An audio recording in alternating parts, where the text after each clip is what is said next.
ભાવનગરની વાત કરવામાં આવે તો ડિસ્ટ્રિક્ટ કોઓપરેશન બેંકની કોર બેન્કિંગ સિસ્ટમમાં ખામીનો લાભ લઈ હેકર્સ એક જ રાત્રે 7 કરોડ રૂપિયાનું ટ્રાન્સફર કર્યું હોવાનું સામે આવ્યું છે। આ કેસમાં પોલીસે 4 આરોપીની ધરપકડ કરી છે અને 2 કરોડથી વધુ રકમ ફ્રીઝ કરી છે। SP cyber centre of excellence Gujarat Rajdeepsinh ઝાલાએ જણાવ્યું કે હેકર્સ બેંકના સર્વર સાથે ચેડા કરી ખાતા ધારકના નંબર બદલી નાખ્યા હતા। આરોપીઓએ બેંક હેક કરી પૈસા ખેંચી લીધા હતા। અમદાવાદના સુશેલ વેગડા અને મુંબઈના કિશોર પરદેશી નામના વ્યક્તિની ધરપકડ કરવામાં આવી છે। રાજદીપસિંહ ઝાલાએ જણાવ્યું કે પકડાયેલા 4 આરોપીઓ મુખ્ય સૂત્રધારને પૈસા પહોંચાડતા હતા।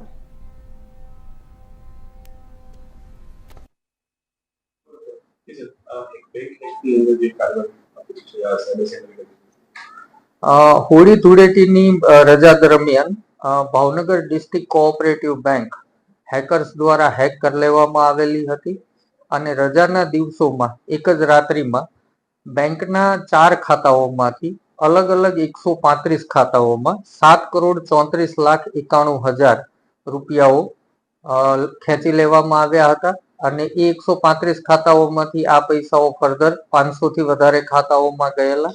આ રીતે આપને ખ્યાલ હોય જેમ પુણે બેંક હેક થઈ હતી અને એક જ રાત્રિમાં અલગ અલગ ખાતાઓમાં પૈસા નાની અમાઉન્ટમાં જતા રહેલા, સેમ એ જ રીતે Bhavnagar district cooperative bank hack થયેલી હતી।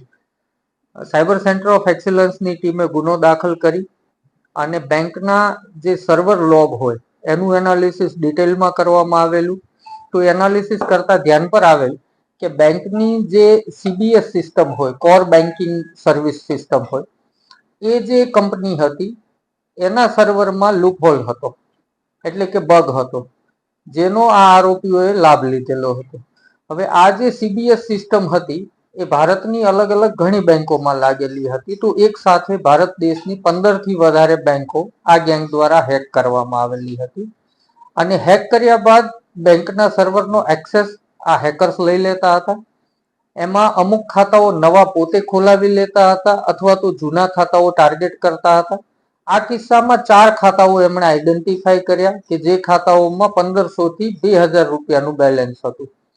આ ખાતા ધારકનો મોબાઈલ નંબર સર્વરથી ચેન્જ કરી અને પોતાનો મોબાઈલ નંબર નાખી દીધો અને જે 13,000 કે 1300 રૂપિયા જે એની અમાઉન્ટ હતી ખાતામાં એ વધારી અને 1,30,00,000 કરી નાખી। અમુક ખાતામાં